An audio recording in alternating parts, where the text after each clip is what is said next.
Mungkin banyak yang berpikir, apalagi kan udah terkontaminasi dengan kata-kata otak Cina kayak gitu kan, pelit, kayak udah terkesan dengan Cina itu.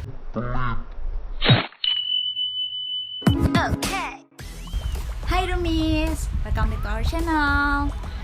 Oke, jadi kenalin, namaku Marlen. Kalian bisa panggil aku Len, Marlen, terserah lah. Terus hashtagku ini, ya ini namaku juga, cuman kependekannya Marlen di Syria. Ya alay, oke, nggak usah dibahas. Sekarang kita lanjut. Jadi kan, aku di YouTube channel ini, mungkin kalian udah tahu YouTube channel ini bukan cuma punya aku sendiri, tapi aku bareng teman-temanku yang lain. Dan kalian bisa lihat video Chanli, dia ngejelasin kenapa kita bikin YouTube channel ini secara singkatnya. Jadi langsung aja bahas ke topikku. Di sini aku mau kenalin dan bahas kenapa sih aku mau bawa konten tentang Cina. Kan mataku besar ya, nggak ada cipit-cipitnya, nggak ada sipit-sipitnya. Terus logatku juga kayak gini. Ya emang, aku bukan keturunan Cina dan aku nggak ada keturunan Cina sama sekali. Aku asli orang Manado. Tapi lama tinggal di Bandung juga karena papaku tinggal di Bandung. Tapi sebenarnya papaku juga orang Manado. Ya, itu. Udah, kenapa jadi bahas keluargaku? Ya pokoknya kayak gitu. Jadi pertama kali aku tahu dan aku kenal Cina, kenal Mandarin lebih tepatnya, itu dari aku kecil sih, dari aku TK. Aku sekolah di sekolah swasta dan di sekolah itu tuh ada pelajaran Mandarin. Dan itu bukan cuma di TK, tapi berlanjut ke SD, SMP, bahkan sampai aku SMA pun. Sebenarnya aku bukan SMA, aku SMK. Di aku SMK pun ada pelajaran bahasa Mandarin. Ya, jadi ya aku selalu bertemu dengan bahasa Mandarin. Cuma waktu aku belajar bahasa Mandarin itu waktu aku sekolah, apa ya, kayak pelajaran biasa loh, kayak kalian pelajaran bahasa Indonesia, pelajaran matematika itu pun kayak pelajaran yang biasa kan. Dan aku pun merasa aku cuma kayak ngafalin. Tapi aku benar-benar nggak ngerti sih sebenarnya. Itu pun kalau kalian sekolah, aku merasa waktu itu guru-gurunya itu kayak cuma kasih teks, udah kita hafalin itu Mandarin. Jadi kayak kita cuma tahu ala kadarnya kayak gitu. Bahkan waktu aku SMP aku tuh malas banget belajar Mandarin. Dan itu kayak, ya sebenarnya aku nggak ada tertariknya sama Mandarin waktu itu. Maaf guys, Poniko. Jadi pokoknya mungkin sebagian hidupku udah dipenuhi dengan bahasa Mandarin karena ya dari kecil aku udah belajar bahasa Mandarin. Tapi sebenarnya nggak ada masuk-masuknya sih dari waktu aku sekolah. Dan mulai aku SMA, di situ aku udah mulai sedikit bertobat. Aku rajin belajar, bukan biasa aja sih, bukan rajin belajar, kayak aku suka ngafalin, jadi aku suka ngafalin teks-teksnya. Dan waktu SMA guruku pun sangat baik, jadi aku merasa enjoy.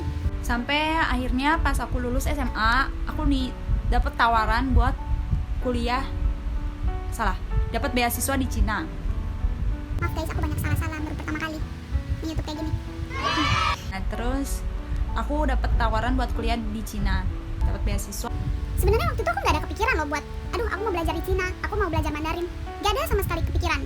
Waktu itu tuh cita-citaku, aku mau kuliah masuk di jurusan ilmu komunikasi. Karena sebenarnya aku suka ngomong, cuman aku nggak bisa kayak yang lain kan, kayak ngomongnya tuh straight to the point, terus cara ngomongnya bagus. Mungkin kalau kalian lihat aku, mungkin aku masih banyak kurang.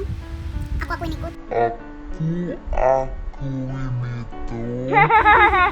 Dan ya itu, aku pengen banget waktu itu kuliah di jurusan ilmu komunikasi. Tapi Tuhan berkata lain, dan akhirnya aku ambil nih beasiswa. Waktu itu tuh aku sempet juga galau, kayak ya ini tuh kayak takut di PHP-in gitu loh. Karena waktu itu aku udah nggak daftar kemana-mana lagi. Aku udah nggak daftar ke tempat kuliah mana-mana lagi. Aku cuma berharap di sini waktu itu. Ya itulah cerita singkatnya. Sampai tuh udah kalau pas lulus, terus akhir Juni kalau nggak salah, Juni apa Juli, dan itu baru dikabarin soal beasiswa ini lagi. Itu udah mepet banget kan. Kalau aku pikirnya, aduh kalau aku nggak lulus, kalau aku nggak keterima di beasiswa ini gimana? Aku kuliah di mana? Ya pokoknya singkat cerita aku keterima, puji Tuhan banget. Dan aku waktu itu langsung ngurus segala macam, paspor, visa dan sebagainya. Oke, jadi udah semua pengurusannya. Terus aku berangkat lah akhir Agustus ke Cina. Dan waktu itu aku di Huaqiao Dashi, tapi yang Huawan Shuiyan ya. Dan dari sinilah aku banyak melihat hal-hal yang mungkin kita sebagai orang yang nggak pernah kesana itu nggak pernah tahu, walaupun mungkin banyak berita soal Cina gini, tapi sebenarnya kalau kita nggak kesana langsung, kita nggak akan mengalami dan merasakan langsung kan. Sebenarnya sih poinnya di sini aku mau bilang dan mau sampaikan pendapatku tentang Cina. Aku nggak cari di Google, nggak cari di apa. Ini benar-benar pure dari apa yang aku rasain selama aku kuliah di Cina. Oke, jadi yang pertama, I just want to tell you, kayak di sana tuh orang-orangnya gak seperti yang kalian bayangin. Mungkin banyak yang berpikir, apalagi kan udah terkontaminasi dengan kata-kata otak Cina kayak gitu kan, pelit, kayak udah terkesan dengan Cina itu. Ya aku akuin itu, karena aku banyak teman-teman Cina yang ya pelit, tapi nggak semua orang kayak gitu. Dan malah sebagian besar orang tuh sebenarnya nggak kayak gitu. Waktu itu aku sempat makan dengan satu guru, dia ngajakin aku dan teman-temanku yang lain yang waktu itu sama-sama berangkat yang dari Manado. Terus kita mau balik Indo, sebelum itu dia ngajakin buat makan bareng dia. Dan semua itu dia yang bayar. Aku ingat banget dia pernah bilang kayak gini. Waktu itu kita ada berapa orang ya? Aku lupa. Pokoknya banyak, sekitar 8, 9, 10. Dan dia tuh harus pesan banyak banget, lebih dari 10. Terus kita bingung kenapa. Terus gurunya itu bilang, adat mereka di sana yang mereka tahu dan mereka yakini, mereka tuh kalau misalnya mengundang orang makan, Makanannya itu harus lebih banyak dari jumlah orang. Misal kita makan nih 10 orang, makanannya tuh paling sedikit harus ada 11. ya itu yang aku kayak wow banget gitu loh. Kayak mungkin kalau orang-orang di sini, kalau mentraktir orang pun kayak ya seadanya kan, tapi kalau mereka di sana enggak, karena menurut mereka makanan itu adalah hal yang penting dan worth it buat keluarin uang untuk makan. Dan cerita soal makan, di sana mereka makannya memang banyak banget guys. Tapi makan mereka tuh teratur banget, dari pagi, siang, malam itu mereka udah ada jam-jamnya.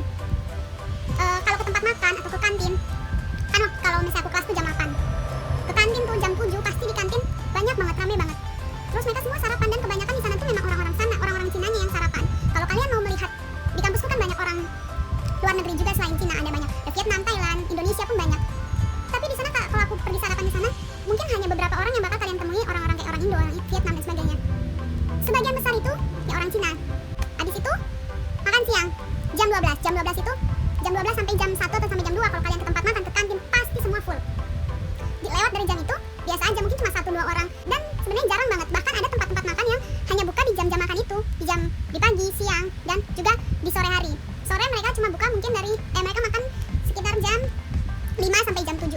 Dan ada satu hal yang benar-benar aku pun baru tahu ketika aku di sana. Kayak mereka di sana makan tuh benar-benar kan banyak dan benar-benar lengkap banget. Mereka makan harus ada lauk, ada nasi, dan yang terpenting mereka harus ada kuah. Kayak nggak apa-apa nggak ada minuman, nggak ada minum, nggak ada air putih apa-apa, yang penting ada kuah. It's like ya kuah itu buat minumanmu. Kayak itu. Kalau aku sih pertama kayak kuah kan tetap kayak bikin seret ya, kayak gitu kan. Tapi ya itu kebiasaan mereka. Sesuatu hal yang kita nggak tahu kan tentang mereka di sana. Lalu yang aku suka dari mereka, guru-gurunya pasti ngajar pakai bahasa Mandarin. Walaupun ada satu guru yang belajar dia tuh bisa bahasa Inggris, cuman dia jarang sekali untuk mengajarkan kita dengan bahasa Inggris. Kalau memang kita benar-benar nggak tahu, baru dia kayak dia bilang ini bahasa Inggrisnya. Karena mungkin bagi mereka yang harus mereka nomor satukan itu bahasa mereka, bukan bahasa negara lain. Jadi Ya nggak perlu diragukan lagi, makanya kenapa katanya kan bahasa Mandarin itu jadi bahasa internasional kedua selain bahasa Inggris kan. itu sih, kayak itu sesuatu hal yang sebenarnya kita orang luar, kayak orang Indonesia dan yang lainnya harus belajar dari mereka kayak gitu loh. Bukan aku membangga-banggakan bangsa mereka atau bangsa mereka, tapi Justru itu yang harus kita pelajari. Kita harus bangga dengan bahasa kita sendiri. Ya, kita boleh dan bahkan harus belajar bahasa luar, tapi jangan kalau kita udah bisa banyak bahasa Inggris, bahasa Mandarin, bahasa yang lain-lain, dan kita udah lupakan bahasa kita sendiri. Bahkan mungkin orang ngajak ngobrol pakai bahasa kita sendiri, bahasa Indonesia, kita malah balas pakai bahasa Inggris. Dan hal yang aku suka dari Cina juga, ketika aku belajar sesuatu, aku belajar di dalam pelajaran, belajar bahasa pasti banyak dengan teks-teks, cerita-cerita. Yang aku suka setiap teks dan setiap cerita yang ada yang aku pelajari, yang ada di pelajaran bahasa Mandarin ini, semuanya memiliki makna yang bisa kita ambil dan bisa kita pelajari. Dan banyak quotes-quotes dan hal-hal yang mungkin wow, gak tau ya aku mau menjelaskannya. Mungkin nanti aku bakalan buat konten sendiri tentang ini. Oke, mungkin yang terakhir buat keadaan saat ini, buat corona. Kenapa aku mau bahas tentang ini? Karena aku ngerasain sendiri perbedaannya. Waktu pertama kali corona yang keluar di Cina itu, ya keluar apa bahasanya booming atau apalah itu, aku pun ada di Cina waktu itu. Kan itu tuh sebenarnya katanya udah dari Desember akhir corona itu muncul, tapi baru benar-benar terdengar di semua telinga orang mungkin di Januari pertengahan. Itu pun aku baru tahu beritanya di saat aku lagi liburan. Aku pergi ke satu kota pas hari terakhir liburan itu, udah mulai aku berita-beritanya dan semua orang langsung cari masker kan, otomatis aku pun cari kemana-mana. Rata-rata udah banyak yang habis, tapi puji Tuhan ada toko yang masih sediain, masih dapat. Dan pas aku sampai di kampusku waktu aku habis liburan, pemeriksaannya udah benar-benar ketat banget. Asrama pun udah benar-benar ketat. Dan itu kalau mau bilang baru 1-2 hari atau beberapa hari berita itu keluar, benar-benar udah ketat banget. Kita udah nggak boleh keluar area sekolah, nggak boleh keluar area kampus, dan kemana-mana udah masuk dimanapun udah diperiksa apa sih itu namanya, yang cek suhu itu. Dan sampai kita pun kayak sebenarnya nggak diwajibkan, cuma kayak dihimbau kalau memang kita mau pulang ke negara kita boleh. Jadi aku pun waktu itu aku pulang kan, aku mutusin buat pulang ke Indo. Sampai di Indo bulan Februari awal, wah belum ada nih corona, kayak semua masih santai kan. Pas corona masuk di Indo, wah di situ sebenarnya aku udah mulai takut. Tapi kok aku merasa kok orang-orang di sini kayak santai ya, bahkan ada yang nggak pakai masker. Pokoknya aku merasa kok beda banget dengan yang di Cina. Aku bukan bermaksud untuk membeda-bedakan, tapi ya ini suatu hal yang harus kita pelajari juga kan, kayak Gimana sih disiplinnya mereka di sana? Mereka di sana bener-bener disiplin banget, kayak sekali keluar perintah dari negaranya, kalian nggak boleh kemana-mana dan sebagainya, harus pakai masker, semua mereka langsung ikutin. jadi kayak ya itu sih, kita harus belajar disiplin mereka supaya as you can see sekarang hasilnya angka corona di Cina itu sudah lebih sedikit dari bangsa kita bahkan. Ya jadi segitu aja dulu sebagian kecil dari hal-hal yang aku rasain, yang aku tahu, yang mungkin kalian nggak pernah tahu, yang bisa aku share. Dan jadi aku berharap Semoga konten-kontenku kedepannya bisa menarik buat kalian juga, dan kalian juga bisa banyak belajar, dapat banyak hal dari setiap konten-kontenku. so jangan lupa like, comment, subscribe, dan juga ikutin terus setiap video-video dari aku dan teman-teman.